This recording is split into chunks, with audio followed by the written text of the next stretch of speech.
Senhoras e senhores, boa noite. Boa noite. Que beleza, quarta-feira de cinzas, todos animados, sim ou não?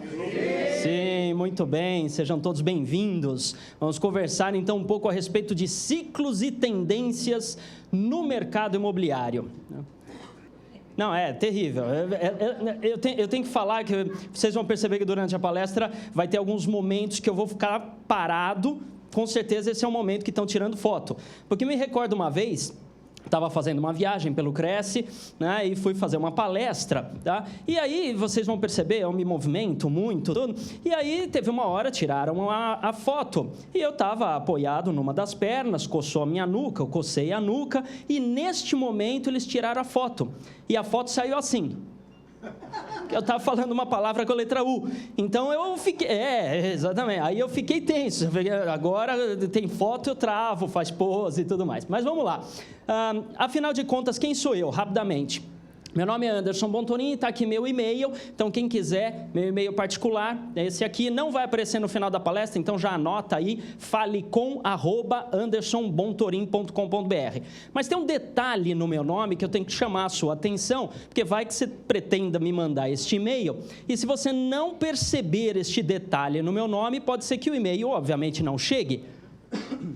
O detalhe é que o meu Anderson, diferente da maioria dos outros Andersons que você possa ter conhecido por aí, o meu Anderson, exatamente, o meu Anderson termina com M, né? E aqui eu vou dar uma dica para você, até para explicar o meu nome, que tem a ver com o que a gente vai falar, ciclos e tendências no mercado imobiliário. A dica é, se você quiser saber a respeito de alguma coisa, vá direto à fonte. Se quiser saber o que está dito ou escrito num livro, vai lá e leia o livro. Se você quer saber o que passa num filme, vai lá e assista o filme. Se quer saber o que está escrito na lei, vai lá e leia a lei. Se você quer entender melhor o que o seu cliente te pediu, não adianta ficar perguntando para o parceiro ou para o colega o que ele falou com aquilo que ele disse. Mas sim, vai lá e tenha com o cliente. Nesse exemplo que eu estou dando, ele é a fonte, ele é a origem da informação. Então, sempre que quiser saber a respeito de alguma coisa, vá direto à fonte. Faz sentido isso, sim ou não? Ótimo, maravilha. E por que eu digo isso? Para dizer que eu fui direto à fonte para saber, afinal de contas, por que meu nome termina com M. E fui perguntar para os autores dessa balbúrdia, né? Papai e mamãe, claro. Exatamente. Mamãe, com toda a sua intelectualidade feminina, ela me explicou. Ela falou, meu filho, é muito simples, porque as pessoas vão olhar para você e vão saber por que é Anderson com M. Muito bem, fiquei com essa mesma cara, né? Falei, mamãe, não entendi. Mamãe completou. Ela falou, meu filho é Anderson com M de maravilhoso, magnífico. Foi péssima essa, né? Tá bom. É verdade, mas mamãe falou estes adjetivos, né? Mas piadas à parte, vamos direto para o que interessa.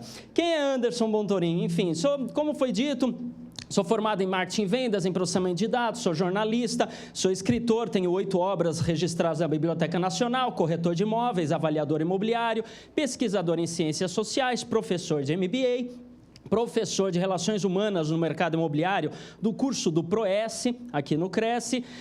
Já realizei desde 2005 mais de 230 eventos no Cresce, né? Ministrei entre palestras e cursos, sou conciliador e mediador judicial certificado pelo CNJ. Em 1999, recebi o prêmio 5 anos em linha, né? 5 Years in a Row, um prêmio de alta performance pela IBM, por 5 anos ter atingido acima de 100% da meta na América Latina. Em 2008, recebi o prêmio Top Empreendedor por uma empresa que eu tinha desenvolvido à época. Sou sócio fundador da Practi, Comportamento Pessoal e Profissional.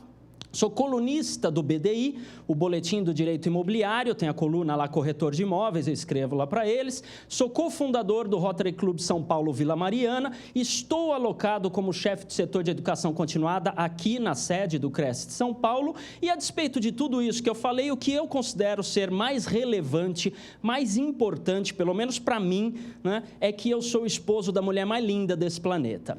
Né? Exatamente, e pai do menino mais fantástico que existe. É verdade, isso para mim é o mais importante. E eu provo, né? Tá aqui. São os meus fofos. Tá? E por que eu compartilho isso com você? O que isso tem a ver, né? Qual é o motivo de eu compartilhar esse aspecto pessoal contigo? Simples.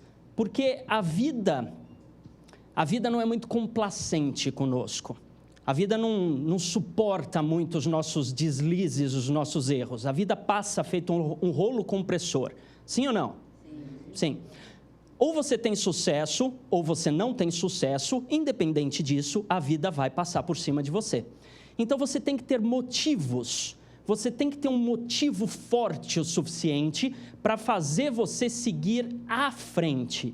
E não é somente seguir em frente, não é só continuar vivendo, mas é seguir à frente, se destacar, ser mais, ser melhor do que você já é, ser mais do que você já foi e sempre melhorar, sempre mais. Só que para isso, como a vida é dura, para isso nós temos que ter motivo que nos faça acordar de manhã. Tem que ter um motivo forte o suficiente que, apesar das intempéries, apesar das oscilações que nós vamos ver aqui no mercado, aqui na palestra sobre o mercado imobiliário e sobre a realidade brasileira, enfim, apesar de todas as dificuldades e obstáculos, faça você levantar da cama, pular da cama, colocar, como se diz, né, o punhal nos dentes e ir lá caçar o leão.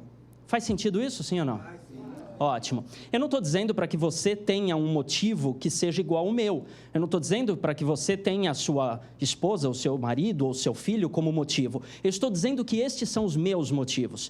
E estou dizendo que você tem que ter o seu motivo forte, extremamente forte o suficiente, que faça você seguir à frente. Tudo bem? Levantar cedo faz bem, exatamente. Vamos lá.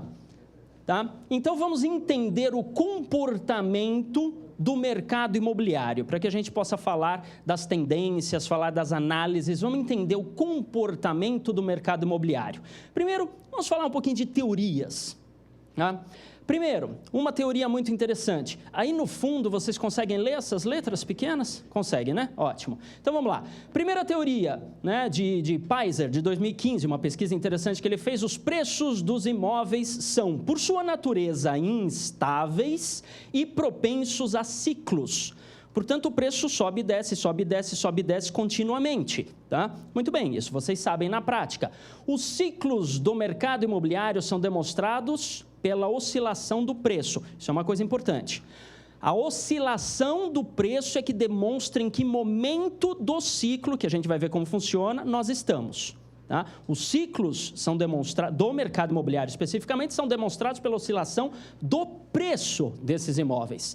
As oscilações demonstram representativamente seu risco. Portanto, dependendo do momento que estivermos desta oscilação ou deste ciclo, é que vai ser demonstrado, ou que você vai poder perceber qual é o risco inerente ao mercado imobiliário neste momento. E, obviamente, tem que demonstrar, tem que declarar isso para o seu cliente. Né? Sim ou não? Sim, artigo 723 do Código Civil. Né? Tem que declarar isso espontaneamente para o cliente, quais são os riscos daquela transação. Quando a demanda, a busca por imóveis, ultrapassa a oferta, né, a oferta de imóveis, tá, força o aumento de preços, lei de mercado, normal, tá, que em algum tempo freia a demanda, porque quanto mais o preço sobe, menor vai ser a demanda. Faz sentido isso, sim? Ótimo, tá? E acaba que quando, então, for freada a demanda, força os preços a caírem novamente. Portanto, nós temos aí um contínuo de aumentos e quedas de preços e, portanto, ciclos. Outros elementos também são determinantes importantes da variação dos preços da habitação ou dos imóveis, tá? Incluindo aí condições econômicas e, principalmente, também mudanças no emprego e renda. Obviamente, quanto mais condições de renda, né, os clientes tiverem, tanto maior, tendenciosamente, vai ser a demanda, vai ser a busca por imóveis. Assim como as condições econômicas dessa região onde eles estiverem. Até aqui está claro? Sim? Ótimo. Vamos lá. Colapsos de preços dos imóveis têm forte relação com recessões econômicas. É uma parte interessante. Em nenhuma pesquisa tem muito definido qual vem primeiro. Existem várias pesquisas e vários autores a respeito do mercado imobiliário no planeta inteiro. E todas essas pesquisas demonstram que existe uma forte relação entre condição econômica daquela região e os colapsos de preços. Mas veja que interessante, existem situações em que a economia está bem e por algum motivo existe um colapso do preço dos imóveis. Algo aconteceu que fez o preço do imóvel despencar. O que acontece em reflexo disso? Uma recessão econômica. O contrário também é válido, porque a gente poderia concluir, tá bom, então o mercado imobiliário é que conduz à recessão. Mas o contrário também é válido. Em outras pesquisas foram percebidas que o mercado imobiliário está bem, está caminhando bem. Houve uma recessão econômica e aí depois houve queda dos preços dos imóveis. Então, não importa qual chegue primeiro, ele vai gerar o outro. Ou tem recessão e aí afeta os preços, ou os preços foram afetados por algum motivo e aí tem a recessão. Ou seja, o que eu quero dizer com isso? Primeiro, que existe essa forte relação e segundo, o mercado imobiliário, ele apresenta uma grande importância na manutenção da condição econômica daquela região. Não à toa, representa, por exemplo, na realidade brasileira, o mercado imobiliário representa algo em torno de 15% do nosso PIB. Trabalhamos com algo em torno de 15% do nosso PIB. Enfim, vamos lá. Considerando o imóvel um ativo, vamos pensar agora na mente de investidores. Por que é que um investidor adquire um imóvel? Para ganhar dinheiro, porque ele é investidor. Então, ele adquire um imóvel basicamente para duas coisas. Ou ele vai deixar o imóvel parado para depois vender mais caro, assim como ele faz com uma ação, por exemplo, bolsa de valores, compra, espera, vende. Ou ele compra um imóvel e quer que esse imóvel gere renda, a chamada renda residual, que é locando ele. Então, compra o imóvel e loca. Então, quando é que essa pessoa, investidor, vai comprar um imóvel? Novo ou usado, não importa, mas quando ele vai trabalhar esse imóvel como um ativo? Ou quando ele percebe que os preços dos imóveis vão subir exageradamente, então ele compra o imóvel para vender num futuro próximo, ou quando ele percebe que a demanda por locação é alta. Quanto maior for a demanda por locação, maior é a atratividade do imóvel enquanto um ativo de investimento. Porque ele compra e já aluga, já faz renda. Está claro a ideia, sim ou não? Ótimo. Portanto, considerando o imóvel um ativo, a composição dos preços, seja de venda ou de locação, determina, a composição desses preços é que determina a eficiência do mercado imobiliário. Então, pensando nele enquanto investimento, a eficiência do mercado de investimento em imóveis, na mente do investidor, a eficiência desse mercado é demonstrado pela composição dos preços, seja de venda ou de locação. Está claro isso? Sim? Ótimo. E uma frase que eu adoro do William Wheaton, de uma pesquisa que ele fez em 1999. William Wheaton é do poxa vida, Departamento de Real Estate, de Mercado Imobiliário. Agora, se não me engano, é do MIT, Massachusetts Institute of Technology. Né?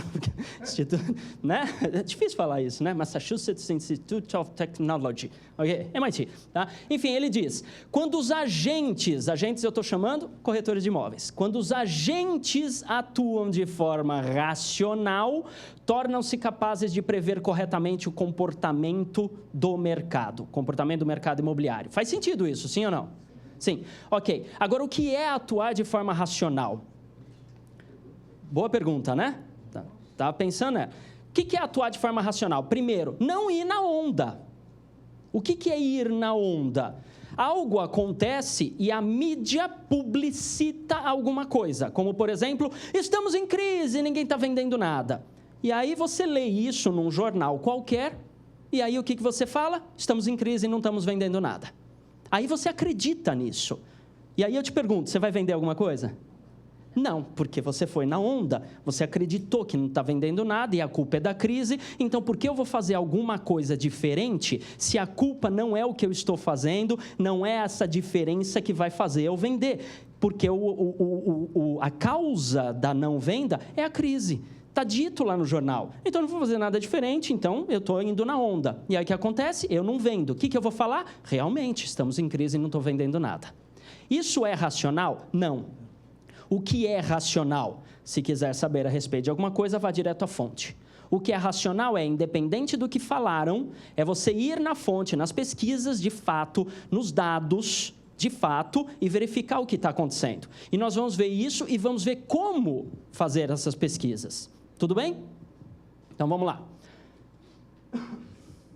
Principais fases do ciclo imobiliário. Tá? Então, vamos lá. Primeira fase, interessante. Então, é o seguinte, a primeira fase é chamada de expansão.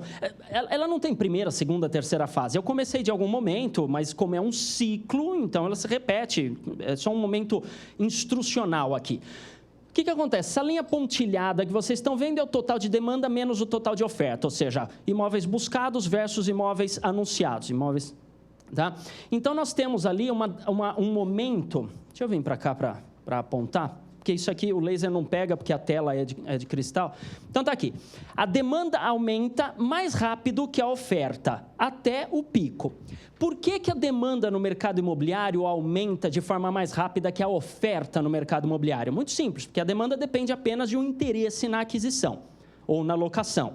E a oferta? A oferta depende da disponibilização desse bem. A disponibilização desse bem ocorre por dois motivos principais. Primeiro, a vacância desse bem, ou seja, alguém que morava ali saiu ou pretende sair e coloca esse bem em vacância, ou seja, em venda ou em locação. E segundo, construção. Construir novos bens, novos imóveis. A construção é algo rápido, sim ou não? Não, é extremamente demorado. É um dos bens, um dos ativos mais demorados de se construir. Quanto tempo leva para fabricar um carro? 3 dias? 4 dias? 1 hora? Né? Quanto tempo leva para fabricar um imóvel? 1 ano? 2 anos? 3 anos? Né? Ou seja, por mais rápido que sejamos em termos de disponibilização deste bem novo, ainda assim, a oferta desse bem sempre vai estar atrasada frente à demanda. Faz sentido isso, sim ou não? Sim? Ótimo. Então, neste momento, nós temos uma demanda que vai aumentando muito mais rápido do que a oferta. Os preços, que já estão elevados na fase da expansão, continuam sua tendência ascendente, tá? E se estabilizam no pico do boom. O que acontece nesse pico é que, obviamente, a demanda começa a desacelerar, tá? E a oferta de atraso, ou seja, aquela que começou a ser construída aqui, porque vejamos, se eu tenho alta demanda, a construção civil se interessa por colocar novos bens no mercado, porque eu estou com alta demanda, eu quero novos bens porque eu vou lucrar com isso. Então, eu vou começar a construir imóveis, porque tem alta demanda. Mas quando eu terminar de construir esse imóvel, a pergunta é, será que a alta demanda vai continuar? Não necessariamente. Pode ser que sim, depende do tempo, né? Depende do timing que eu tiver. Mas pode ser que não. A oferta sempre vai estar atrasada. Então, é isso que está falando. A oferta de atraso alcança a totalidade da demanda, fechando essa lacuna. Então, neste momento aqui, que muda a fase do ciclo do mercado imobiliário, nós temos um momento de igualdade, quantidade de oferta por quantidade de demanda, tá? Então, tem, sei lá, 10 mil pessoas procurando imóveis e tem 10 mil imóveis na praça, alguma coisa nesse sentido, tá? O que vai acontecer? Óbvia, desaceleração, tá? Então, os preços na desaceleração começam a cair, tá? Rapidamente, à medida que os fornecedores se apressam a vender inventário. Vender estoque, né? Vender saldo remanescente, vende o que tiver, porque o preço está caindo. Por que o preço cai? Porque diminuiu a demanda. Então, veja, eu tenho que vender alguma coisa. Se todo mundo quer essa alguma coisa, eu boto o preço lá em cima. Eu vou leiloar. Mas se não é todo mundo que quer e eu tenho que agora buscar esse cliente, uma forma de atração desse cliente é derrubar o preço. Faz sentido isso, sim ou não? Sim, até aqui está claro, né? Nada do que vocês não conheçam. A oferta excede a demanda, agora eu tenho mais imóveis do que demanda, que já foi estabilizada, e amplia a lacuna negativa. Então, agora eu tenho mais imóveis na praça do que demanda. Se eu tenho mais imóveis na praça do que demanda, o que vai acontecer com esses imóveis? O preço vai cair mais ainda. Então, os preços continuam a cair e, eventualmente, despencam. E é um momento que a gente chama de recessão. Tá? Despencou o preço. Agora, com os preços lá embaixo, o que acontece? Oi? Para a construção, exatamente. Não tem interesse de construir com preço embaixo. Mas se o preço está baixo, é bom para o investidor. É bom para comprar. É bom para o investidor, é bom para quem quer a casa própria, não conseguia antes. Então, se é bom para comprar, o que acontece com a demanda? Vai aumentar novamente. Então, a demanda começa a aumentar. E aí, reduz essa diferença negativa. Porque aí não é interessante para eu construir. Não é interessante para eu disponibilizar vacância, para eu disponibilizar meu imóvel agora. Então, os imóveis que já estão disponíveis começam a ter alta busca. Por quê? Porque o preço caiu. Então, eu que queria comprar o imóvel para moradia ou para investimento, é um excelente momento para comprar. Você tem que aproveitar esse ciclo é pequeno. Exato, tenho que aproveitar esse momento. Esse momento é o momento dos investidores. Tá? Tem que aproveitar esse momento. Por quê? Porque logo depois que... exatamente. Porque depois que a demanda começa a aumentar, o que vai aumentar junto? O preço, é óbvio, porque agora está começando a ter mais movimento, então eu vou aumentar o preço do meu imóvel, porque eu vou leiloar novamente. Eu quero ver quem paga mais, porque tem 30 pessoas querendo comprar o meu único imóvel, só um vai comprar, eu vou botar o preço mais alto, quem pagar leva. Né? Lei da oferta e da procura, então os preços aumentam novamente. E com o aumento do preço, que é a fase da recuperação, o que a gente faz? Entra na fase da expansão e começa tudo novamente. Tá? É totalmente cíclico. Quanto tempo isso leva? Varia de mercado para mercado. Tem pesquisas que dizem que esse ciclo, em média, tem um prazo de 8 anos. Tem algumas pesquisas que dizem que isso tem um pouquinho mais, outras um pouquinho menos, mas vai variar muito da realidade da região. Né? Tá? Mas é um ciclo rápido até. 8 anos é um ciclo bem rápido. Tá? Enfim, até aqui tudo bem? Teoria? Ótimo. Mais uma teoria que eu gosto muito, que aí tem uma visão mais de investimento. Tá? É a teoria dos 4 quadrantes, proposta por Di Pasquale e Wheaton. Né? O Wheaton, aquele William Wheaton, que eu já falei, lá daquela pesquisa de 99, e aí ele se juntou com a Denise Di Pasquale, uma italiana, tá? E aí fizeram uma pesquisa fantástica no mercado imobiliário, e aí saiu essa teoria dos 4 quadrantes, que também é cíclica. Então, vamos lá.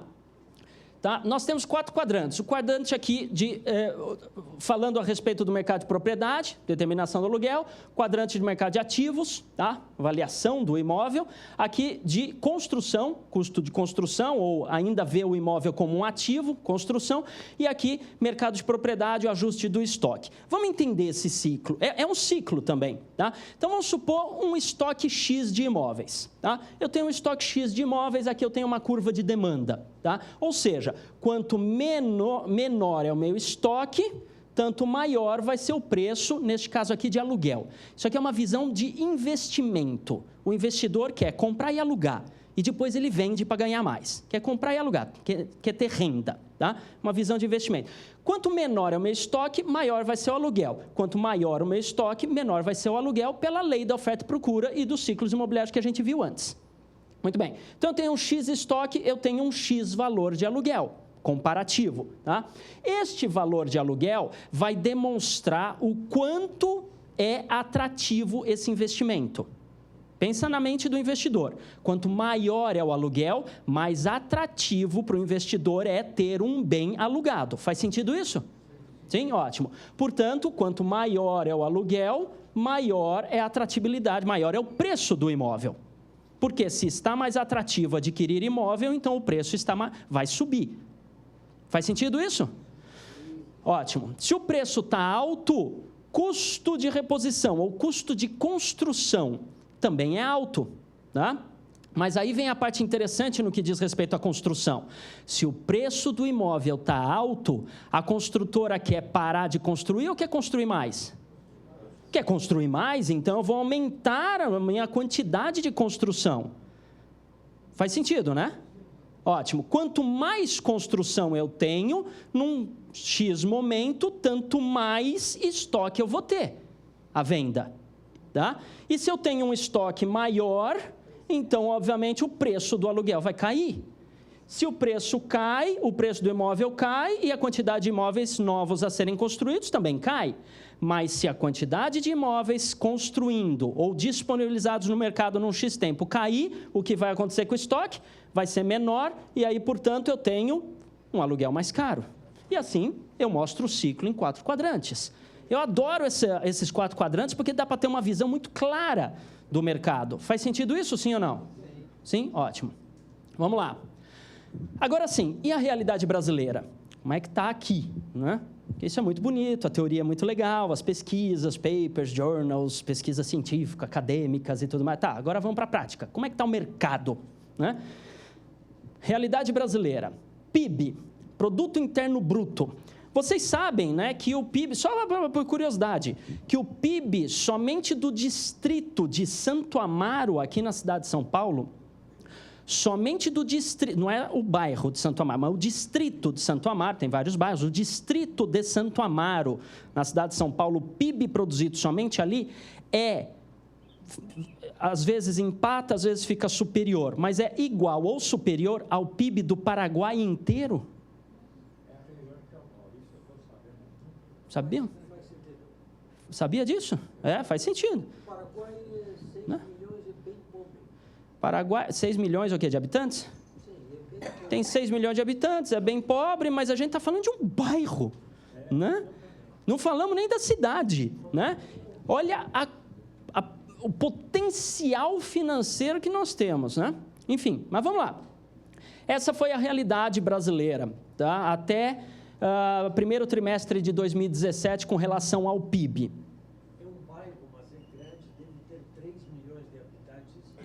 E São Paulo é uma das 10 cidades mais ricas do mundo.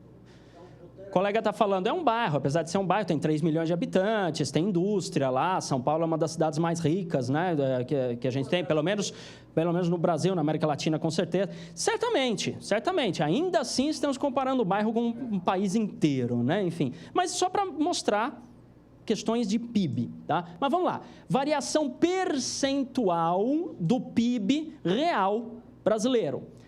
Perceba que a partir do primeiro trimestre, segundo trimestre de 2010, nós começamos a ter uma queda no percentual do PIB. Aliás, uma queda vertiginosa, né? Tivemos uma tentativa de manutenção percentual desse PIB de 2012 e 2013, em 2014 arrebentou, né? Sim? Todos lembram disso, né? Altamente noticiado e tudo mais. E é claro que a mídia sensacionalista, não estou falando que toda mídia é sensacionalista, mas estou falando que existem mídias sensacionalistas. E por que existem? Elas estão erradas? Não, claro que não estão erradas. A questão é, por que elas existem? Porque as pessoas adquirem isso. Por que algo existe? Porque alguém adquire. Se ninguém adquirir este algo, por melhor que seja, vai deixar de existir. Faz sentido isso, sim ou não? Sim? Ótimo. Pensa naquela bala que você adorava quando era criança e que não existe mais. Por que não existe mais? Porque você cresceu e ninguém mais compra esse tipo de bala. As crianças não querem mais ela. Então deixou de existir. Pô, mas era tão boa. Pois é, mas não existe mais. Por que não existe? Porque ninguém compra isso. Então quem compra a mídia sensacionalista faz a sobrevivência dessa mídia sensacionalista, é óbvio. Eu não estou falando se isso está certo ou errado. Só estou dizendo que existe mídia sensacionalista. E elas gostam, então, de publicitar sensacionalismos. Sensacionalismo é baseado em algo positivo ou negativo? Negativo, é óbvio, porque chama mais atenção, né, por algum motivo, não importa qual. E essa mídia sensacionalista é que vai divulgar isso. O PIB é em percentual, porque houve uma queda abrupta. Veja aqui no primeiro trimestre de 2016, nós tivemos aí com menos 6%, né? Há quem diga que chegou até mais, depende do cálculo aí que você vai fazer do percentual de PIB. Menos 6% de crescimento, quer dizer, a gente não só não cresceu, como diminuiu, né? É um absurdo, então a gente diminuiu a produção brasileira, né? Isso é um absurdo. Tá, mas vamos ver a realidade disso? Eu não quero saber em percentual, quero saber em dinheiro. Eu quero saber em dinheiro. PIB do Brasil a preço corrente. Aqui eu já estou mostrando em bilhões de dólares. Porque você pode falar, se eu mostrasse em reais, você pode falar, tem inflação, né, tem não sei o quê, tem...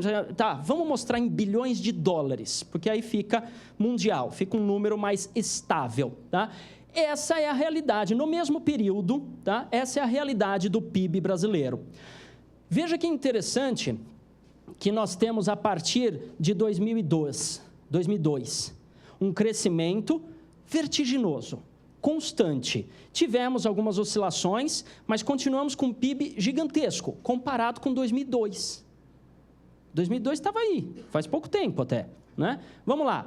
Esta oscilação aqui negativa provocou esta oscilação em bilhões de dólares, tá? Então, nós tivemos uma queda no PIB. E esta gigantesca oscilação fez isso aqui. Então, é assim, perceba, tivemos uma queda no PIB? Sim ou não? Sim. Então, vamos lá. Sim, temos uma recessão econômica demonstrada aqui. Isso é fato. Tem recessão econômica? Tem, claro, não vou negar. Mas a pergunta é, isso é a recessão econômica? Não, isso é uma fotografia em percentual. Isto é a recessão econômica. Isto aqui é o valor em bilhões de dólares. A questão é, em 2014, que muita gente estava reclamando que absurdo, que horror, porque o Brasil está pior do que estava há 20 anos. 20 anos? Brasil? 20 anos? Desculpa, isso, sim, poderia estar pior. Mas, de fato, é recessão? Claro que é recessão. Deixamos de crescer o potencial que poderíamos ter crescido. Mas, ainda assim, tem muito dinheiro na praça. Depende de quem está querendo saber, aqui ou lá em cima, de quem vai mostrar para quem... A grande questão aqui, vamos deixar as perguntas para o final, mas a grande questão aqui, como o Silvio pediu, a grande questão aqui é, tem dinheiro na praça. A pergunta é, na mão de quem? Se tem dinheiro na praça, tem investimento. Se tem investimento, alguém está comprando ativo. Se está comprando ativo, quem é esse cara? Tá? É isso que você tem que se perguntar. Vá direto à fonte. É muito bonito e muito triste a gente ficar remoendo mágoas e falando o problema é a recessão. Tem recessão? Tem, eu não estou negando, tem recessão. Mas é muito... confortável a gente ficar falando que o problema é a recessão e por isso eu não ganho dinheiro. Tem muita gente ganhando. Dinheiro tem. Compara com 2002. Quem aqui já era corretor de imóveis em 2002? Pronto. Em 2002, vocês já eram. Maravilha, bastante gente que está aqui. Compara como que era a tua atividade em 2002 e como que é hoje. A questão é, hoje tem muito mais dinheiro na praça. Faz sentido isso ou não? Sim? Ótimo. Vamos lá. O colega lá no fundo falou, está na mão de 1%, mas esse 1% está gastando, está comprando, está alugando. Ah, mas é tudo chinês. Legal, vamos vender para chinês. Eles estão comprando a Paulista inteira, vou vender a Paulista para o chinês agora, ué, qual o problema? Não importa da mão de quem está, o que eu quero saber é, ele está comprando imóvel? Ele está investindo nisso? É ele que eu vou atacar. Sim ou não? Sim. Sim. Muito bem, vamos aos fatos. Número absoluto de desempregados. Olha que maravilha, realmente, tá? Não tenho que negar. De 2014, lá vai, outubro de 2014 até novembro de 2016, esse gráfico, cresceu e cresceu brutalmente a quantidade de desempregados. Aqui eu estou pegando região metropolitana de São Paulo, uma realidade mais próxima aqui da gente. Cresceu absurdamente o número de desempregados. Então, o dinheiro não está na mão deles, né? Desses não, tá? Cresceu absurdamente o número de desempregados. Sim ou não? Sim, tá? Sim, temos uma recessão econômica, de fato, tá? Ainda assim, vamos analisar algumas coisas. Tem desempregado, ainda, eu vou sempre colocando alguns tópicos aqui interessantes. Ah, tem muito desempregado. Se o cara está desempregado, se ele foi demitido, ele não compra imóvel. Será? Porque o cara foi demitido, e vamos supor que ele trabalhou 10 anos numa empresa, e ele ganhava bem, e foi demitido. Agora ele tem o fundo de garantia. Agora ele tem as multas, né? 40% de multa de tudo que foi depositado no fundo de garantia, babá. E, de repente, ele morava de aluguel. Talvez agora seja uma excelente oportunidade de ele parar de pagar o aluguel, porque ele foi demitido, ele tem que diminuir os custos mensais e pegar esse dinheiro, ou parte desse dinheiro, e alocar na compra de um imóvel. Ainda que não seja o sonho da vida dele, mas, de repente, é uma oportunidade de ele diminuir os custos mensais e morar agora no imóvel dele. Sim ou não? Sim, tem muita gente que pensa assim. Então, não é de todo ruim, talvez.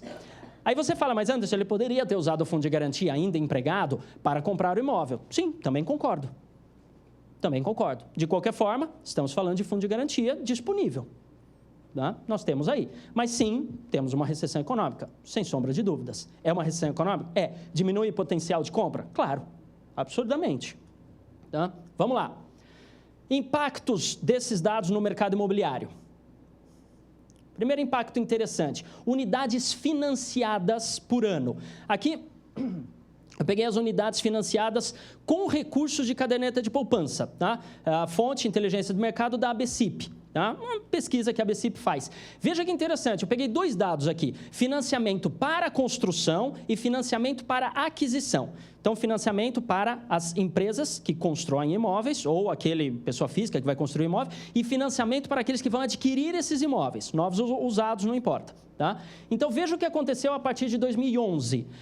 A partir de 2011, nós tivemos uma queda, um início de queda e depois uma queda abrupta na construção. A linha de baixo é construção, a linha de cima, em preto mais escuro, é de aquisição. Então, nós tivemos uma queda muito grande no financiamento de construção.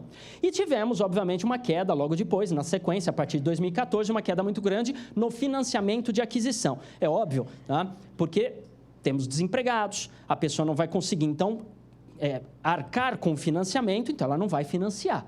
Bom, se eu tenho um baixo potencial de adquirentes, então eu, construtora, não vou construir tanto. Portanto, não vou pegar um financiamento para fazer uma construção, porque eu não tenho muita demanda, não faz sentido um negócio desse. Está claro, sim ou não? Sim. Ótimo. Então, eu não vou pegar um financiamento para construir um imóvel que não vai desovar. Então, cai o financiamento de construção, cai as unidades financiadas por ano. Então, eu tenho mais ou menos imóveis em oferta? Menos. Eu não estou comprando e eu não estou construindo, tudo bem, mas eu não estou comprando. A queda de compra foi bem maior do que a queda de construção. Então, apesar de eu não estar construindo, e teoricamente, eu não estar construindo, então eu não tenho novos imóveis, eu também não estou comprando. Isso significa que os imóveis que existem sobraram. Eu não estou construindo novos, então não estou aumentando o saldo. Mas eu não estou vendendo, então os imóveis sobraram. Vamos ver que isso aumentou? Sim, aumentou o saldo de imóveis na praça. Aumentou? Claro que aumentou. Veja os adjudicados pela Caixa Econômica Federal. Isso aqui eu mandei um e-mail para eles responderam por e-mail com a quantidade no município de São Paulo. Isso aqui é só município de São Paulo. Realidade de São Paulo, tá? Veja o que aconteceu a partir de 2012, um aumento gigantesco de adjudicados. O que é adjudicado? A pessoa que não pagou o financiamento, a Caixa vai lá e retoma o imóvel. Ela retoma o imóvel para ficar com ela? Não, ela joga isso no mercado, a leilão, a um preço que equivale ao imóvel no mercado, sim ou não? Sim. Claro que não, a um preço mais baixo. Nos nisso aí, nos adjudicados, o banco joga em leilão num preço um pouquinho mais baixo do que o imóvel valeria no mercado. Sim ou não?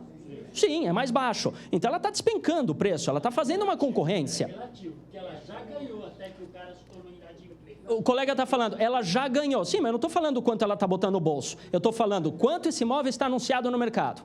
É o mesmo preço ou é mais baixo? É mais baixo. Ponto, acabou. É mais baixo. Sim ou não? Sim. Se ela ganhou dinheiro, o problema é dela, mas é mais baixo. Mas eu não falei que então, era mais baixo. Isso. Foi isso que eu disse. Não, tudo bem, mas é isso que eu estou falando. Tá bom. É mais baixo. Não foi isso que eu disse. Então, assim, ela ganhou dinheiro. Eu concordo com isso. Mas o que eu estou falando é que é mais baixo. Eu concordo com você. É mais baixo. É mais baixo. E ela ganhou muito dinheiro, muito mais do que se ela tivesse mantido o financiamento até. Pronto, é isso. Ela ganhou dinheiro. Mas sabe o que ela está fazendo? Numa prática legal, está dentro da lei, mas ela está corrompendo o mercado. Sim ou não? Sim, ela ganhou mais dinheiro. Mas como eu ganhei muito dinheiro, eu vou jogar o preço que eu quiser para ganhar um pouco mais, ficar com mais dinheiro do que eu tenho, mas eu jogo mais barato, porque ao invés de você comprar o imóvel dele, você compra o meu. E eu ganho mais dinheiro ainda. Então, o que acontece? Ela acumulou. Então, ela, no português claro, veja, está tudo legalizado, eu não estou contra as financeiras, hein? É claro que se eu tivesse condições de fazer isso, eu faria, né? Eu vou financiar o imóvel, ganho metade da coisa, depois da metade eu pego o imóvel de volta e leiloo ele. Pô, claro que eu faria isso, negociação. Ela faz isso, está dentro da lei, não estou falando que está errado, está dentro da lei, ué. Né? Mas a questão é, se o imóvel vale 1 milhão e eu estou vendendo um imóvel de 1 milhão e ela me joga um imóvel que vale 1 milhão por 700 mil, você vai comprar o meu imóvel dela? o dela. E eles não perdem dinheiro. Não perde dinheiro. O que eu estou querendo dizer com isso é que aumenta a oferta e prostitui a demanda, me dificulta a demanda do meu imóvel. Faz sentido isso, sim ou não? Sim, sim. Tá? Isso aconteceu 2011 para cá? Aconteceu. Quantos adjudicados? Tudo isso virou leilão. Né? E começou a interromper a tua negociação. Né? Portanto, aqui fica o parênteses. Faça o curso de imóveis adjudicados com Gilberto Iog, tá? Da Caixa, faz o seu contrato, tá? E começa a trabalhar com imóveis adjudicados também. Ué, porque você não tem nada a ver com isso. O que você quer é transacionar negócios no mercado imobiliário e ganhar os seus honorários. Se você vai ficar dando murro em ponta de faca de um imóvel de 1 milhão, se tem um outro imóvel que vale 1 milhão sendo vendido por 700 mil, neste exemplo hipotético que eu estou dando, você vai trabalhar o imóvel de 700 mil porque vai vender mais rápido. Sim ou não? Sim. Então, isso que eu estou falando, eu falei no começo da palestra, se quer saber a respeito de alguma coisa, vá direto à fonte. Não surfe a onda das notícias publicitadas, mas busque a informação de fato e trabalhe enquanto corretor de imóveis naquilo que você sabe ou gosta, mas vá oscilando conforme o mercado. Faz sentido isso ou não? Ótimo. Não é? Ora, então vamos lá. Vai pegar a prancha e vai surfando. Surfa a parte boa. Índices no mercado imobiliário brasileiro. Olha outro impacto interessantíssimo. Aqui eu peguei os indicadores da Abrainc. Tá? Tem lá um radar imobiliário, muito interessante. Entra no site lá deles, pega lá radar imobiliário. Eles têm uma série de indicadores. Eu selecionei só 2. Tá? Eles têm vários indicadores no mercado imobiliário que é interessantíssimo se acompanhar, tá? Para saber a realidade. Né? E não é muito atrasado, não. Tem, do mês passado já tem. É bem atualizado. Tá? Veja, eu peguei 2 indicadores, nível de confiança dos clientes e condição de emprego dos clientes. Tá? Porque, obviamente, o indicador de condição de emprego demonstra o quão propenso esse cliente é a gastar, porque ele tem emprego. Tá? Então, quanto melhor for a condição de emprego naquela região, tanto maior, tendenciosamente, vai ser a minha possibilidade de venda ou de locação. Faz sentido isso, sim ou não? Sim, ótimo. Assim como o nível de confiança dos clientes. Quanto mais os clientes confiam, então maior, ou pelo menos mais fácil, vai ser o meu trabalho de transacionar um imóvel. Porque se eles não confiam, então vai ser mais trabalhoso isso. Ou, por exemplo, vamos voltar na mente do investidor. O investidor, ele gosta de colocar o dinheiro aonde ele desconfia? Não. Tem que ter certeza. Ele tem que ter certeza.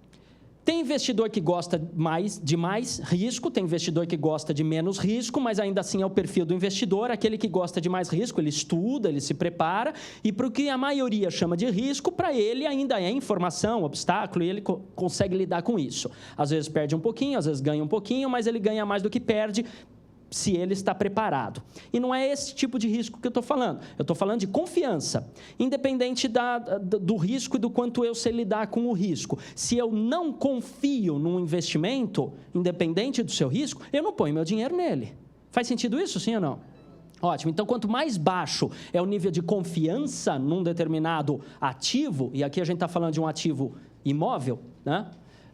Obviamente, mais baixo vai ser o meu nível de investimento nele. Então, para aquele que quer comprar a casa própria, prejudica. Para aquele que quer investir, prejudica. Quanto mais baixo o nível de confiança, pior é. Então, veja o que aconteceu aqui. Nível de confiança, essas retas com bolinhas, e condição de emprego, é as retas com os triângulos. Veja que o nível de confiança no mercado imobiliário, especificamente, já começou a cair antes do nível de condição de emprego. Né? Quando o nível de condição de emprego caiu, aí o nível de confiança acabou de vez. Despencou. Tá? Então, obviamente, isso foi dificultador de transações imobiliárias. Faz sentido? Sim ou não? Sim. Tá? E é isso que aconteceu a partir de 2011. Veja que a partir de 2015, ainda que o nível de empregos esteja caindo, o nível de confiança começou a subir. Condição de emprego é uma coisa, confiança que eu tenho naquele ativo é outra. Tá? começou a subir o nível de confiança. Começaram a perceber que o mercado tinha um algo de interessante, um algo de menos arriscado, ainda que a demanda pudesse estar prejudicada. Faz sentido isso? Sim, ótimo. Se o nível de confiança sobe, independente das condições de emprego, significa que algo está me atraindo a esse mercado. Se eu estou confiando mais, ele está me demonstrando menos risco. Então, vamos lá. Lançamentos e vendas de imóveis. Tá? Se eu peguei no Secov, tá? Porque é lançamento, imóveis novos, tem tudo lá, tá? Em termos de lançamento. Riscos com bolinha são os lançamentos em quantidade de unidades, tá? Não em valor, em unidades. E os riscos diretos, preto e escuro, são as vendas, né? E olha só o que aconteceu nesse período que a gente está estudando mais, que é de 2010 a 2016. Tá? Veja a quantidade de lançamentos, caiu. Veja a quantidade de vendas, caiu também. Caiu mais, caiu um pouquinho mais. Em unidades. Tá? Aqui chama atenção para uma coisa que vocês que trabalham com lançamento já sabem, talvez aqueles que trabalhem com imóvel de terceiro e não estão muito envolvidos com o mercado de lançamento, talvez não saibam, mas enfim, você percebe que isso aqui, a oscilação é gigante, né? São picos e vales, picos e vales, picos e vales, direto, tá? Onde que acontece os picos de lançamento ou de venda? Sempre no último trimestre do ano. E onde acontecem os piores vales, ou seja, a menor quantidade de lançamento, portanto, menor quantidade de venda, é no primeiro trimestre do ano. Tá? Por quê? Porque é assim que funciona o mercado de lançamento. As construtoras aproveitam, fazem o seu planejamento para que o imóvel possa ser vendável, porque não é só comprar o terreno e botar um estande lá. Tem que comprar o terreno, demolir, aprovar a planta na prefeitura, papapá, e aí sim coloca o estande. Aí sim começa a fazer pré-venda, começa a fazer... Enfim. Então, este momento da venda é interessante que aconteça para as construtoras, né, em maior quantidade, é lógico que vai acontecer isso sempre, mas em maior quantidade no quarto trimestre, no último trimestre do ano, tá? Entre outubro, novembro e dezembro. Por quê? Exatamente. 13º, a maioria das férias, né? E aí aproveita toda aquela história de novo ano, entrar no ano com novas conquistas, e aí nós temos muita venda de imóveis residenciais, estamos falando de residenciais especificamente, tá? E, obviamente, no primeiro trimestre isso cai tudo, tá? Porque aí vem IPVA, IPTU, né? Os seguros e tudo mais, e aí ninguém mais quer comprar. Se endivida no último trimestre e sai correndo para pagar no primeiro trimestre. Porque é assim, o mercado brasileiro é assim. Tá? E é assim que está sendo demonstrado. Tá? Então, você que quer atuar ou que gosta de atuar com lançamentos, faz seu planejamento também de networking de clientes, né? De estabelecimento de contatos com clientes, para que você tenha clientes mais aquecidos no quarto trimestre do ano. Por quê? Porque é um momento de maior quantidade de vendas, historicamente, tem demonstrado isso. Tá? E assim você enche de honorário para segurar o primeiro trimestre, que vai ter menos. Tá? Faz sentido isso ou não? Ótimo, vamos lá.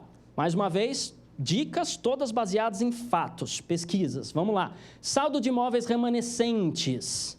Ou seja, fez o lançamento, vendeu tudo que podia vender, não dá mais, vamos subir o prédio, sobrou um saldo. Desfiz o estande, acabou o estande, estou levantando o prédio. Então, agora sobrou. Eu não vendi todas as unidades. Tem um saldo, é chamado de saldo de remanescentes. Vocês que trabalham com lançamento sabem disso.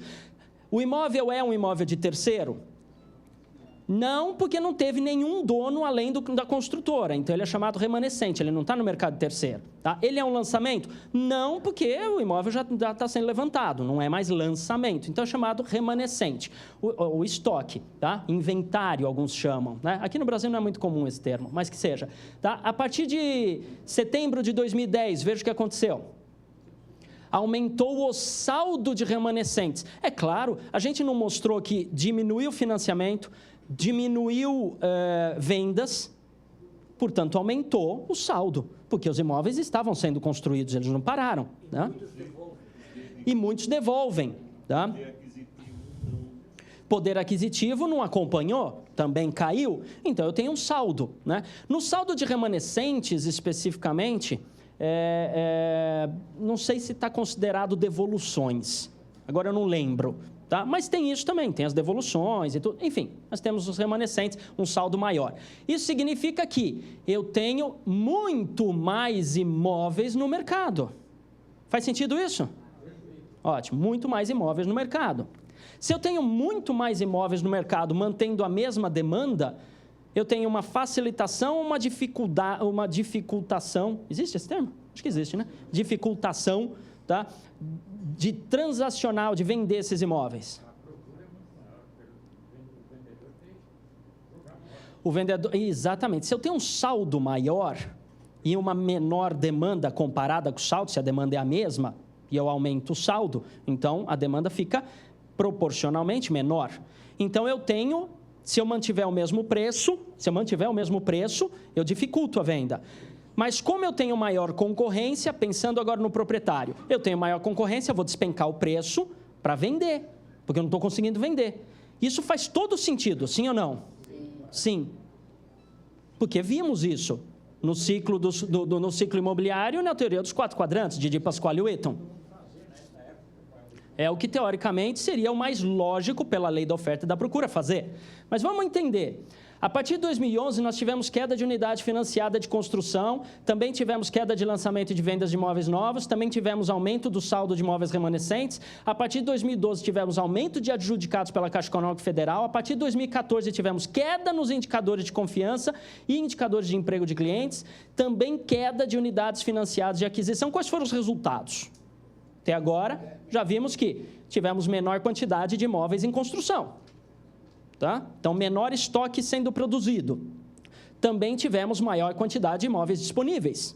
Então, eu tenho mais oferta na praça. Também tivemos clientes mais desconfiados. Muito mais desconfiados. E também tivemos, pela queda de unidades financiadas de aquisição, de duas uma. Independente das outras, vamos ver só essa queda de imóveis financiados. Se eu tenho menos financiamento, isso me demonstra potencialmente um entre 2 cenários. Ou eu tenho uma menor venda dos imóveis, se cair o financiamento, eu tenho menor venda de imóveis. Ou eu tenho um aumento de venda com recurso próprio. Veja que isso é bem diferente. Aqui tem um dado importante. Se eu tenho menos financiamento de imóveis, eu posso, só esse dado, eu te passo só esse dado, tivemos menos financiamento de imóveis. Eu posso concluir categoricamente que eu tive menos venda? Não. Porque se eu tive menos financiamento de imóveis, eu posso concluir que eu tive menos financiamento de imóveis, só isso. Qual é a forma de comprar um imóvel se não for por financiamento? Com recurso próprio. Então, eu tenho que ver qual é a quantidade de imóveis transacionados. Porque eu posso concluir pela quantidade de imóveis transacionados que eu tive queda de venda ou se eu tive um aumento de venda com recurso próprio. Não foi financiado. Então, eu vou lá e compro à vista, dou um imóvel, boto o meu fundo de garantia e coisas nesse sentido. Faz sentido isso, sim ou não? Sim. Pois é, muita rescisão de contrato de trabalho. De repente, a pessoa está cheia de dinheiro e pode investir. Certo? Então, somente por esse único dado, eu não posso concluir se houve menos venda ou venda com recurso próprio. Claro que com outros dados que eu mostrei nessa tela, então eu posso concluir que as vendas caíram. Percebe? Ok, mas vamos lá. Mas será que tudo foi impactado no mercado imobiliário? A gente viu bastante coisa aqui. Mas será que tudo foi impactado? Tem um detalhe que a gente falou aqui, que parece muito lógico, até mesmo pela lei da oferta e da procura, até mesmo pela teoria dos 4 quadrantes, até mesmo pela teoria dos ciclos do mercado imobiliário, de Majdahani, a teoria dos 4 quadrantes de Pasquale e Wheaton e tudo mais, e até mesmo pelo que conhecemos, né, como eu falei, de lei da oferta e da procura. Mas vamos verificar se isso aconteceu, e eu já vou falar o que é. Primeiro, índice de custos da construção civil. Se eu tenho menos demanda, não me interessa construir. Se não me interessa construir, quem fabrica insumos para a construção civil vai ter menos venda, porque eu não estou comprando dele. Tudo bem até aqui? Ótimo. Então, ele tem um estoque de concreto, cimento, sei lá o quê. E ele precisa desovar isso, porque ele quer faturar. precisa baixar o preço. Então, ele tem que baixar o preço? Sim, mas não foi isso que aconteceu. Aí você fala, por quê? Não sei. Não foi isso que aconteceu. É a lógica. A lógica seria ele diminuir o preço porque eu estou tendo menos construção. Se eu estou tendo menos construção, eu não estou adquirindo insumos para construção. Se eu não estou adquirindo insumos para construção, quem fornece insumos da construção tem que diminuir o preço para vender mais, para atrair essa construção. Mas não foi isso que aconteceu. Os preços, o custo da construção, seja mão de obra ou seja insumos de modo geral, continuou subindo. Teve uma leve... Perceba que teve uma leve oscilação lá em meados de maio de 2013, mas continuou subindo o preço. E você me fala, Anderson, não faz sentido pelo tudo que a gente viu da teoria até agora. E eu concordo com você, não faz sentido, mas não foi o que aconteceu. O preço continuou subindo. O custo da construção civil continuou subindo. Aí a gente pode conjecturar aqui, podemos imaginar algumas coisas, supor algumas coisas, seriam meras suposições. Como, por exemplo, se eu estou vendendo menos, eu vou aumentar o preço para que aí quem esteja comprando consiga suportar aquele meu faturamento necessário. Mas não foi o que aconteceu. Eu diminuo os meus próprios custos, demito um monte de gente, continuo... Mas se eu diminuir os custos, eu diminuiria o produto final, diminuiria o valor do produto final, mas continua aumentando os custos. Continua aumentando os custos. Percebe que situação interessante isso? Quer dizer, eu vou vender mais caro, porque como eu estou vendendo menos, eu estou conjecturando, hein? Não estou falando que é isso, eu estou imaginando. Veja, eu vendia 10 unidades... Agora eu estou vendendo 5 unidades de sei lá o quê, de concreto, sei lá o quê, tá? Então eu vou vender pelo dobro do preço para ter o mesmo faturamento. Que aí eu tenho o mesmo faturamento. Pode ser isso? Não sei, pode ser. Está aí uma lacuna de pesquisa interessante. O que é que faz com que o preço da construção civil continue subindo, apesar de toda a recessão que a gente apresentou até aqui? Não sei, mas é fato, continuou subindo. Outra coisa interessante... Nem tudo foi impactado. Valor médio de locação em São Paulo. Fonte, pesquisa de mercado do Cresce São Paulo. Veja, nós temos aqui linha reta com quadradinhos. Essa linha aqui mais cinza claro é quarto-cozinha, kitnet.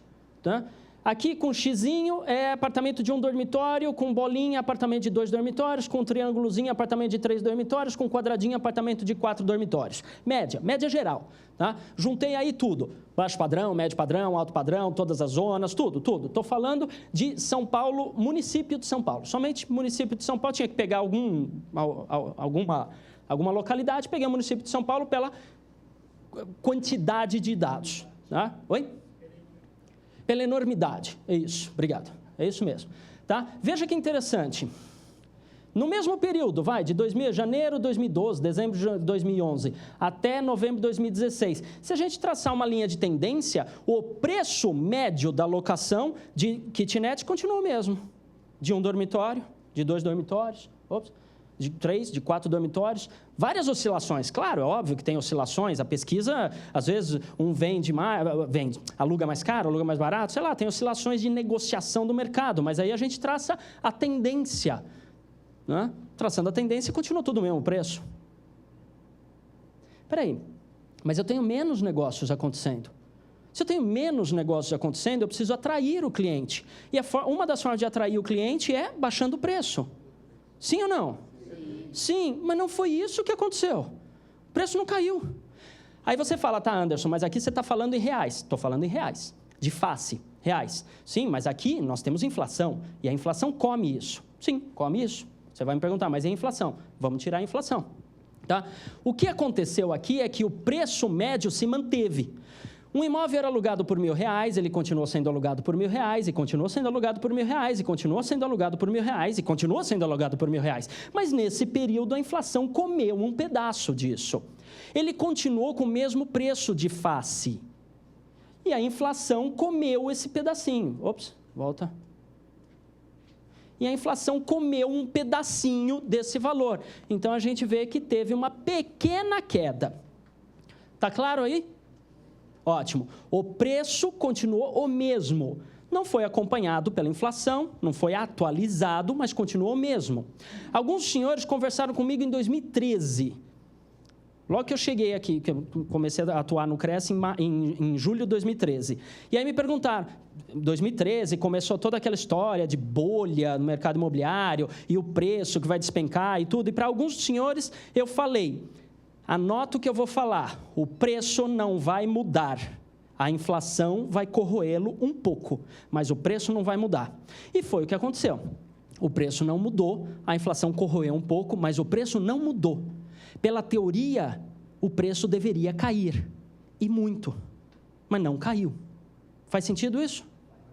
Ótimo. Vocês estão no mercado, vocês estão vendo isso. Tem uma ou outra negociação que a gente desvaloriza e tal, tudo, mas na média, o preço não despencou. Tá? Vamos lá. Metro quadrado de venda de usados. Eu mostrei alguma coisa de novos lançamentos, vamos para os usados. Metro quadrado de venda de usados. Veja que interessante, nós tivemos um aumento do preço. O preço subiu.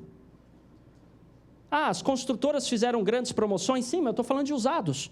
O preço de usado não despencou. O preço de usado continuou subindo. Estou falando de negócio fechado, estou falando de anúncio.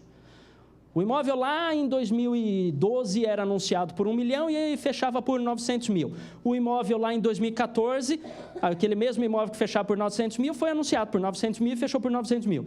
Tá? Então, o preço de fechamento, você fala, despencou de 1 milhão para 900. Não, mas por quanto ele foi vendido? 900 mil. Por quanto ele foi vendido agora? 900 mil. Ok, então não mudou o preço. E eu não estou falando que não mudou, estou falando que subiu. O preço aumentou, mesmo na época da recessão, mesmo na época de baixa de quantidade de imóveis negociados, nós tivemos uma continuidade de aumento dos preços. Tá? Subiu muito? Não, não subiu muito. Vamos descontar a inflação. Pronto. Aí nós temos uma reta. Então, o que aconteceu? O valor médio do metro quadrado no município de São Paulo foi atualizado conforme a inflação. Ele subiu? Não, não subiu, ele se manteve. Ficou mais caro? Ficou, porque ele acompanhou a inflação. Descontando a inflação, está aí os valores. Dá uma média. Um pequeno crescimento, 2012 a 2013, e depois fica uma média. Tá? Em média. Aí você fala, mas Anderson, eu tenho lá uns 2, 3 imóveis que a gente teve que derrubar o preço para vender, sim. Aí o outro fala, não, mas eu não fiz isso. Aí o outro vai falar, eu não estou vendendo. Aí o outro vai falar, putz, eu vendi para caramba. Enfim, eu conheço um corretor que nesse período, nos últimos 2 anos, ele manteve uma média de faturamento de R$90 mil mês. Estou falando de faturamento de honorários, só em venda. E ainda assim tem gente que não acredita que o imóvel é um tremendo do negócio. E o colega comentou aqui, tem gente... Eu estou repetindo sempre alguns comentários que eles fazem, para quem nos acompanha via internet poder escutar, né? Não está escutando. O colega comentou aqui, e tem gente que não acredita que o mercado imobiliário, ou que o ativo imóvel, não é um tremendo de um negócio. E detalhe, varia de região para região, mas eu estou mostrando uma realidade brasileira. É um bem de raiz que garante o futuro feliz. Olha que bonito, o colega falou, é um bem de raiz que garante um futuro feliz. Ó, frase para investidores, adorei, vou usar. Vamos lá, que mais? Portanto, veja que interessante a realidade aqui brasileira. Portanto, os valores dos imóveis não foram afetados na mesma proporção da recessão econômica que vivenciamos nesse período. A quantidade de empregos caiu. A quantidade de financiamentos caiu. Desemprego, portanto, subiu. Quantidade de adjudicados aumentou drasticamente. Quantidade de lançamentos caiu. Quantidade de vendas caiu. E o preço do imóvel, que pela teoria deveria cair, não caiu. Não caiu. Em alguns casos foi mantido, em alguns casos ficou mais caro. Olha que coisa interessante. Qual o preço? Aquele que está pedindo, que está vendendo? Não. O colega perguntou, qual o preço? O que está pedindo ou o que está sendo fechado? Não, estou analisando só preço fechado. Transações fechadas, que esses são os dados oficiais que temos. E veja que nada disso aqui, quem está falando é o Anderson. Tem todas as fontes de pesquisa lá para você buscar lá por si só, ver os dados oficiais de institutos de pesquisa, de autarquias, é tudo dado oficial. Nada eu tirei da minha cabecinha criativa. Obrigado pelo brilhante, mas da minha cabecinha criativa. Tudo é dado oficial. Vamos lá. Então, não despencaram, tá? Custo de construção continua aumentando, mais do que a inflação. Valor médio de locação foi mantido, corroído um pouquinho pela inflação, mas foi mantido em face. Valor médio de venda subiu na proporção da inflação. Ele foi mantido, atualizado monetariamente, né? Veja que interessante. Lembrando algumas teorias, vamos repassar algumas daquelas teorias que vimos no começo da palestra. Oscilações demonstram representativamente o seu risco. As oscilações no mercado imobiliário demonstram o risco no mercado imobiliário. Segunda teoria, considerando o imóvel um ativo, como falamos bastante, a composição dos preços de venda e locação determina a eficiência do mercado imobiliário. Portanto, qual é a conclusão que nós temos aqui? Baixa oscilação de preços apesar da recessão econômica, baixa oscilação de preços apesar do desemprego, baixa oscilação de preços apesar da queda de quantidades financiadas, baixa oscilação de preços apesar da queda de vendas de unidades. Tivemos baixa oscilação de preços, portanto, baixo risco para investidores, portanto, mercado imobiliário eficiente. Nós temos no Brasil um mercado imobiliário eficiente. Faz sentido isso, sim ou não? Sim. Mercado imobiliário eficiente. Tá? Então, investimento fantástico, fantástico. Vocês viram o que aconteceu em 2008 nos Estados Unidos. A bolha, né? Mercado imobiliário ineficiente. Uma bolha causada pelas instituições financeiras que arrastaram um problema de 2000 e 2001, que foi a bolha das .com.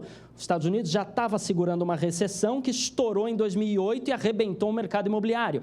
Baseado em papel e não baseado em ativos, o mercado imobiliário brasileiro não é baseado em papel, é baseado no ativo, é baseado no imóvel. Você não consegue fazer igual nos Estados Unidos você faz. Agora, não sei, alguma coisa deve ter mudado, mas você no Brasil não consegue hipotecar o mesmo imóvel 3 vezes. Lá não, lá é constante. Você hipoteca nos Estados Unidos quantas vezes você quiser. Nos Estados Unidos, como é que era? Só um rápido parênteses aqui. Nos Estados Unidos, você pega um imóvel. Quanto vale o imóvel? Um valor qualquer aqui, só para ilustrar o que foi o problema da bolha. Tem um nome bonito aí, eu vou lembrar. Subprime. Subprime era fazer uma hipoteca, né? Emprestar dinheiro para cliente ninja. Eles chamavam de cliente ninja, né? Ninja customer, que era no income, no job, no assets. Ou seja, sem renda, sem emprego, sem ativos. Tá? Empresta para cachorro, para qualquer um. Até para presidiário. Presidiário, qualquer um. Aqui no Brasil, presidiário tem renda, né? Mas, enfim. Dá para declarar, né? Enfim. Mas piadas realísticas à parte. Veja, o teu imóvel, Estados Unidos, 2008. Agora eu não sei, alguma coisa deve ter mudado, não sei como é que ficou. Mas 2008, o teu imóvel valia $100 mil. Aí você ia no banco e hipotecava o imóvel. Hipoteca. O imóvel continua seu? Sim, está no seu nome. Você só assina um papel de hipoteca com o banco, dizendo que se você não pagar, o banco vai entrar com uma ação na justiça para pegar o teu imóvel. Mas o teu imóvel continua sendo seu, está no teu nome. Diferente daqui, que a gente passa o nome do banco. É um sistema muito mais inteligente, muito mais confiável. É isso que eles estão fazendo lá agora. Agora começaram a fazer isso lá. O que acontece? Aí você pega $100 mil, legal. Aí o mercado valoriza. Quanto vale meu imóvel agora? Agora meu imóvel vale $150 mil. Eu hipotequei por quanto? Por $100 mil. Eu posso voltar neste mesmo banco ou em outro e falar, olha, eu tenho uma hipoteca de 100 mil, mas o meu imóvel agora vale 150 mil. Vai lá e hipoteca e pega os $50 mil a mais. Agora teu imóvel vale $200 mil. Aí você vai no outro banco ou volta nesse e fala, meu imóvel vale 200 mil. Eu tenho uma hipoteca de 100 mil e uma hipoteca de 50 mil. Ah, tá bom, hipoteca aqui, 200 mil, mais $50 mil. Aí o que aconteceu? O governo sobe a taxa de juros, as pessoas não conseguem pagar as prestações, e aí fala assim, vou devolver o imóvel. Mas aí começou todo mundo a devolver o imóvel. E aí o banco não conseguia revender. E aí o imóvel despencou o valor. Então aquele imóvel que valia $200 mil passou a valer 120. A pergunta é, se eu vender por 120, um dos 3 bancos vai perder dinheiro. Então vou fazer uma média? Nenhum banco quer fazer média. Qual vai pegar o imóvel primeiro? Aquele que entrar primeiro com a ação na justiça. Ele pega o imóvel e os outros se lascaram. Vai ter que entrar com a ação na justiça. Ou seja, ficou um monte de ação. Estou resumindo demais, não é tão simples quanto isso, claro. Mas estou resumindo demais. A conclusão é, os bancos perderam dinheiro. Mas aí eles pegaram isso, subprime, transformaram num fundo de investimento e venderam para a Europa. E aí os europeus compraram isso. E aí o que aconteceu? Os bancos dos Estados Unidos quebraram e os europeus também. Olha que beleza. E o Brasil? Não. Não, porque o sistema financeiro brasileiro não é dolarizado. Não é estadunidensizado. Nós não dependemos dos Estados Unidos para manter o nosso sistema financeiro, diferente, neste exemplo que eu dei, dos europeus. Nós não dependemos. Eles quebraram, e a gente?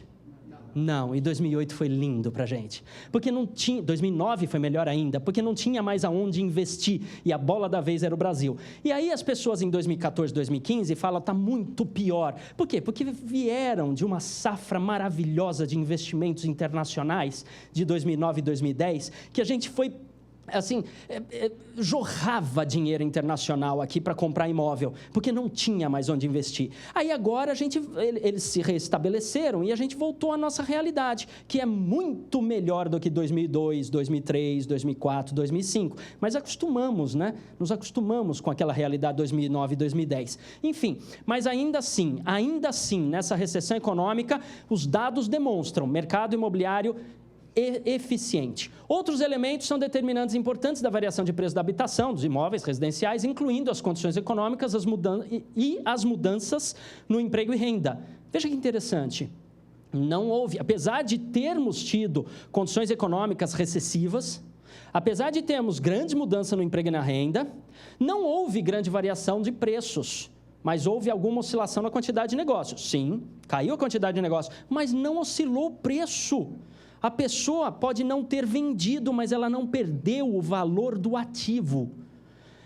Pense em bolsa de valores. Eu compro uma ação e a ação despenca o preço. Eu fico desesperado e vendo. Eu perdi. Pensa agora diferente. Eu compro uma ação, ninguém mais está comprando essa ação, mas ela continua com o mesmo valor. É só eu esperar mais um pouco. Daqui a pouco voltam a comprar essa ação e eu vendo. Eu não perdi o valor do ativo. Ficou claro essa ideia? Ótimo. É isso que acontece com imóveis no Brasil. Nós não perdemos, neste período de recessão, não perdemos o valor do ativo.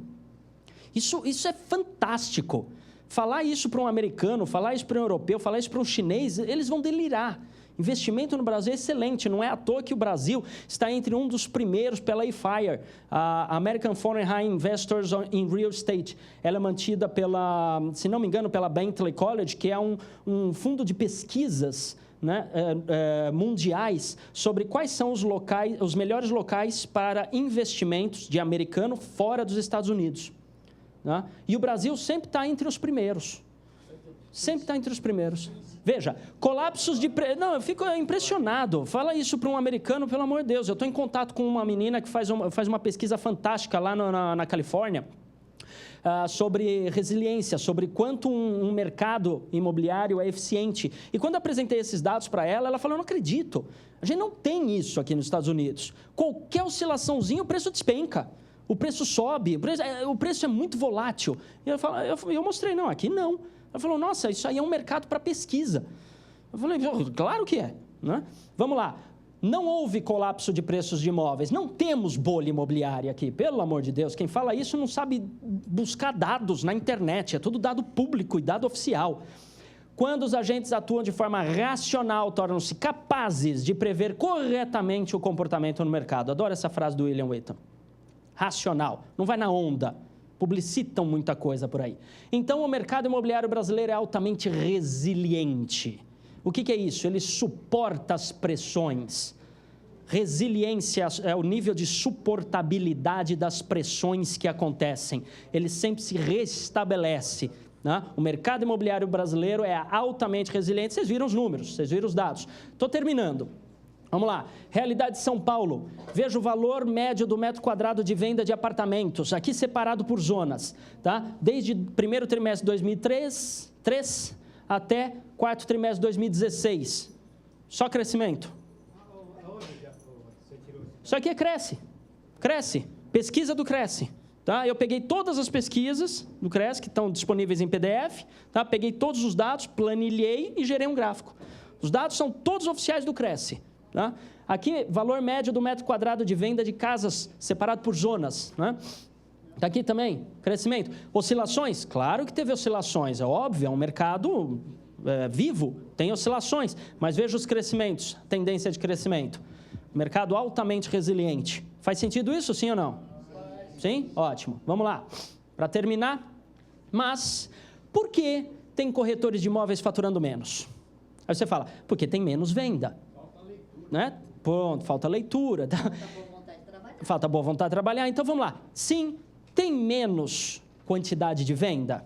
Tem, nós vimos isso. Caiu um pouquinho a quantidade de venda, sim, mas não caiu o valor, não caiu o preço, seja da locação ou da venda, não caiu o preço. Então, vamos lá. Alguns dados importantes e interessantes. Quantidade de novos corretores de imóveis. Estou falando só de estado de São Paulo, tá? Vamos lá. Em 2005, nós entregamos 2.542 carteiras profissionais. Em 2014, entregamos 13.825 carteiras profissionais. E aqui está a quantidade de entrega por ano. Podemos colocar aí que, a partir de 2009, tivemos uma média de 1.000 novos corretores no estado de São Paulo por mês, todos os meses, continuamente. Dados oficiais. 1.000 por mês. Aqui é o acumulado. Ali eram só números, agora vamos para o acumulado. Em 2005, nós tínhamos mais ou menos 70 mil corretores inscritos. 70 mil ativos, 70 mil no mercado? Não, 70 mil inscritos. Sei lá, alguns desses podiam estar desativados, alguns desses podiam estar cancelados, alguns desses já podiam estar mortos. Eu não sei, tinha 70 mil inscritos. Podia estar morto, caçado, sei lá. Ou foi para o exterior, sei lá, tinha 70 mil inscrições. Qual é o seu número do Cresce? 70 mil. Pronto. Existe outro? Não, não existe outro. Então, pronto. Em 2017, nós já tínhamos 175 mil inscritos. Tá, tudo bem, uns 10, 15, 20, 30% aí já podia estar morto, caçado, cancelado, sei lá. Tá? Que metade dos 70 mil não estivessem atuando, que metade dos 175 mil não estivesse atuando.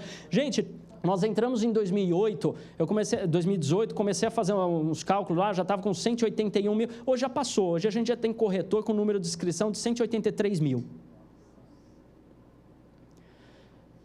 Que metade não esteja atuando. Ainda assim, estamos falando do dobro que tínhamos em 2005, que está aí atrás, aí, 2005, piscou o olho, passou. 2005, gente. Uma prova que o mercado imobiliário é atrativo, porque tem gente que quer lucrar com ele, claro que é. Ou, pelo menos, esperançoso, mas se tenho esperança, eu tenho um nível de confiança, se eu tenho um nível de confiança, algum nível de atratividade ele fornece, né? A gente está falando, só nesses números aqui, a gente está falando de um crescimento de 270% da quantidade de corretores no mercado. Agora, lembra, né? Isso aqui eu estou falando só de corretor inscrito. Junto com eles tem uma batelada de estagiário, né? E se você levar em conta o déficit habitacional, ainda assim é pequeno. Sim. Se levar em consideração o déficit habitacional, a quantidade de potencialidade do mercado, ainda é pequeno, ainda temos que crescer muito mais. A proporção, quantidade de corretores versus demanda, fazendo a mesma proporção, quantidade de advogados versus demanda, quantidade de médicos versus demanda, ainda é pequeno o nosso número. Temos um potencial gigantesco de crescimento. Mas o que eu quero ressaltar aqui é que foi num curto espaço de tempo um crescimento muito grande. E muitos corretores ou corretoras não prestaram atenção nisso.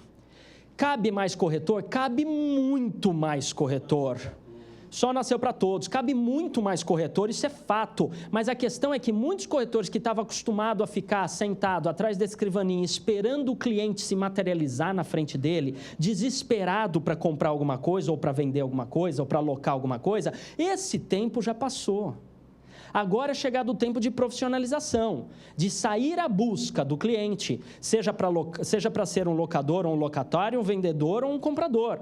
Ele está na rua, o cliente está lá, ele não vai mais até você, é você que tem que ir até ele. O ativo nessa história é você. Só que muitos corretores não prestaram atenção nisso, tem que se especializar. Então vamos lá, vamos aos fatos, para finalizar aqui. Vamos aos fatos. Não, o preço dos imóveis não despencou.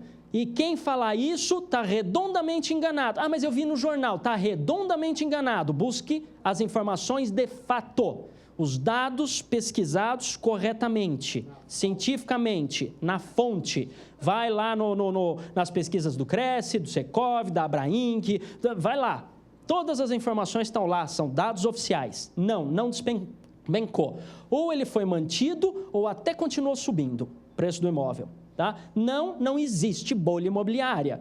Isso não existe no Brasil. O sistema financeiro brasileiro não permite a existência disso. Não tem como acontecer um negócio desse. É totalmente consistente. Sim, o mercado imobiliário brasileiro é altamente resiliente. Então, aprenda a falar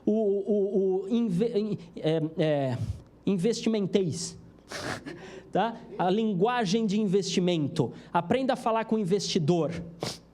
Se você não sabe, faz parceria, faz 50 com alguém que saiba. Aprenda a fazer cálculos de investimento. Tá? Aprenda a demonstrar que investir em imóveis é uma excelente oportunidade. Tem muita gente botando muito dinheiro em tesouro direto. Eu não tenho nada contra isso, nem nada a favor, nem conheço sobre isso. Eu estou falando que quem investe em tesouro direto são pessoas que querem investir numa renda segura, num investimento seguro. Eu acabei de demonstrar para os senhores que o mercado imobiliário tem baixo risco, é um investimento altamente seguro, mas você tem que aprender a falar em números, em potencialidade, em retorno, em renda residual. Se você não sabe falar isso, você não vai falar com o investidor. Faz sentido isso, sim ou não? Sim. Ótimo. Sim, o cliente no mercado imobiliário é migratório e volátil. Então, é assim, aumenta o preço do imóvel, a venda, aumenta o preço do imóvel, ele corre para onde? Para locação. Corre para o banco, se não conseguir, ele corre para a locação. Se aumenta, pronto, por isso que mantém, ele é volátil, o cliente é volátil. Consigo comprar? Não, então vou alugar. Porque ele vai continuar casando e ele vai querer continuar saindo de casa. Agora, cai a locação, batata, o que é que aumentou? A venda. Por quê? Porque se cai a locação é porque está vendendo mais. O mercado é resiliente, então o cliente é migratório. Você tem que perceber essas oscilações. Sim, o mercado imobiliário é altamente concorrido. Altamente concorrido. Vimos, o mercado agora de corretagem de imóveis é altamente concorrido. Tá? Portanto, a queda de faturamento, se você teve, sim, de fato, tem uma responsabilidade da recessão econômica. Claro que tem. Mas entenda, não é somente por causa da recessão econômica. Não adianta você falar, caiu o meu faturamento por causa da recessão econômica. Não é só isso. Porque se o preço do imóvel continuou igual, é porque ele está sendo transacionado. Porque se não estivesse sendo transacionado, ainda que mais demorado, ainda que mais letárgico, ainda que com mais dificuldade, se ele não estivesse sendo transacionado, pela teoria de várias pesquisas brasileiras e internacionais que a gente viu, ele teria queda de preço. E não teve. Portanto, ele está sendo transacionado de alguma forma. Faz sentido isso, sim ou não? Ótimo. Então, a recessão econômica pode explicar, em parte, a sua queda de faturamento, mas não se valha somente disso.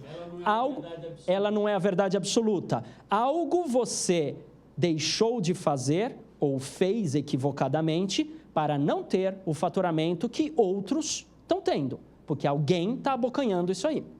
Ah, mas está na mão só de 1%. Legal. E por que esse 1% não é você? Por que você não está entre esse 1%? Não tem desculpa, tá? Porque, sim, somente os competentes sobrevivem. Somente os competentes sobrevivem. Sobreviver ainda é pouco. E os altamente competentes é que lucram. Não estou chamando ninguém de incompetente, pelo amor de Deus. Eu só estou falando que é chegado o tempo de intensificação da qualidade. Senhores, o cliente não vai mais até você. O cliente, no máximo, vai até a internet e busca o imóvel que ele quer. E ouso dizer que tem cliente que vai na internet, num tal de Google Maps, e vai circulando pelas ruas e identificando quais são os imóveis interessantes. E depois ele passa de carro ali para ver onde tem placa. E depois ele liga? Não, ele busca esse endereço, porque ele viu uma placa. Ele viu uma placa no endereço X, número tal, ele viu a placa. O que ele faz? Ele entra na internet, coloca endereço tal, número tal e coloca venda. E aí ele acha um monte de site que está divulgando esse imóvel.